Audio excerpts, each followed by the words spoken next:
কারোর মাথার মধ্যে যদি আপনি ঢুকতে চান তাহলে এই 2টি ট্রিক্স অবলম্বন করুন। 1. যখন আপনি কখনো কাউকে পছন্দ করেন আর তার সাথে যদি দেখা হয় তাহলে আপনি তার সাথে বন্ধুত্বপূর্ণ ব্যবহার করুন। তাকে এটা দেখান যে আপনি তার সাথে অনেক মজা করছেন এবং অনেক খুশি রয়েছেন। এরপর সেখান থেকে চলে যান কাউকে কোনো কিছু না বলে। এতে তার কিউরিসিটি বেড়ে যাবে আর সে ভাবতে থাকবে যে আপনি কোথায় গেলেন নাকি আপনি অন্য কারো সাথে রয়েছেন। যদি সে আপনাকে টেক্সট দেয় তাহলে দ্রুত রিপ্লাই দেবেন না, পরবর্তী দিন রিপ্লাই করুন যে আপনি অনেক বিজি ছিলেন। 2. কখনো কখনো পরোয়া না করা অন্যদের আকর্ষিত করে। মানুষ সর্বদা সেই জিনিসটাই বেশি চায় যেটা তার কাছে না থাকে।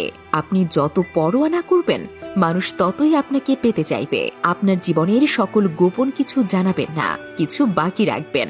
আপনার জীবন আপনার এবং আপনি ঠিক করবেন কে আপনার জীবনে আসবে।